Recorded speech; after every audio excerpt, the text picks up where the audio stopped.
Dr. Osman, now Saudi Arabia and Turkey have hesitated. They're weighing their options. What does this or their ambiguity reveal about the limits of BRICS' global appeal?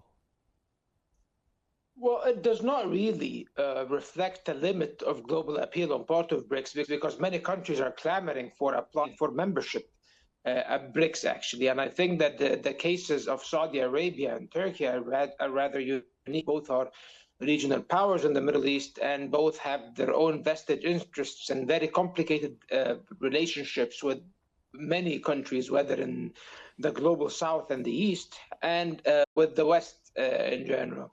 So, for example, in the case of Saudi Arabia was extended a full membership offer. And so far, it has not confirmed that it accepts the offer, and still it's been 2 years now, and still it has not accepted. And it's very clear that Saudi Arabia is using the prospects of the largest oil producer in the world and the leading country in OPEC plus joining BRICS as a bargaining card with the United States and the West in general in order to extract more concessions of some sort and to further Saudi Arabia's position as a partner of the West, while at the same time maintaining a cordial relationship with countries like China and Russia, on the other hand, the two other global powers that are basically the main proponents, geopolitically at least, of BRICS. So I think that's the idea when it comes to Saudi Arabia. And Turkey,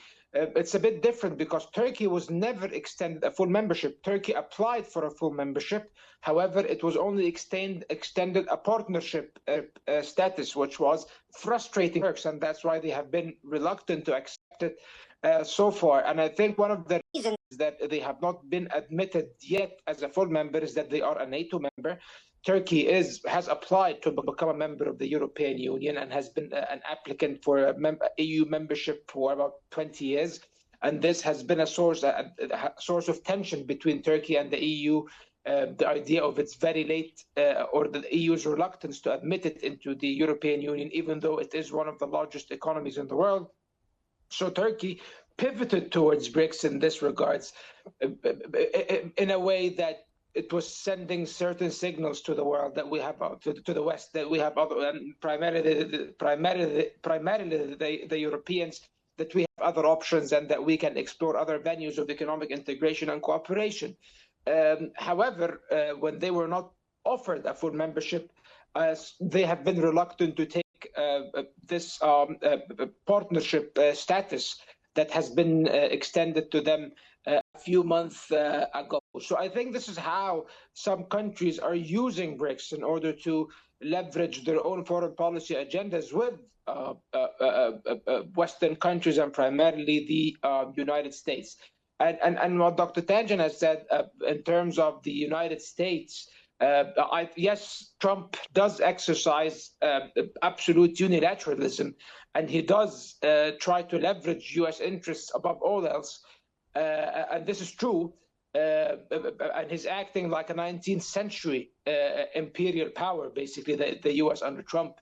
Yet, at the same time, the United States is clearly not interested in maintaining control over the globalized world order. The globalization model has been basically the governing structure of the world through which the United States has exercised its hegemony since World War II, and especially after the end of the Cold War and the entry of the world into the unipolar moment after the collapse of the Soviet Union and the Eastern Bloc.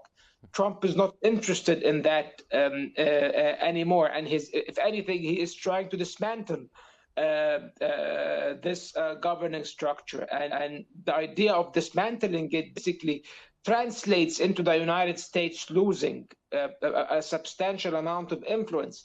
And actually, Trump's unilateralism and the way by which he deals, not even only with his opponents, but even with his country's allies in Europe and Canada and other parts of the world, actually diminishes confidence in the United States and diminishes respect in the United States in many respects, and will push other countries to find alternatives. Even the Europeans now are trying at least to maintain to explore further cooperation with the global South and with China, for example, in terms of economic cooperation, since China is the largest trade partner of the EU and pretty much most of the world.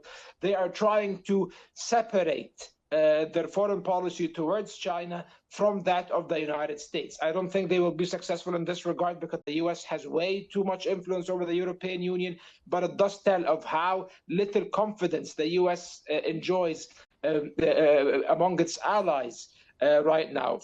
And the way, for example, Trump is trying to mediate an end to the Russo-Ukrainian war by completely sidelining and excluding the Europeans, for example, from the conversation, even though the Europeans were dragged into this war by proxy against Russia through Ukraine by the United States, by the Biden administration, Yes. before that Obama administration.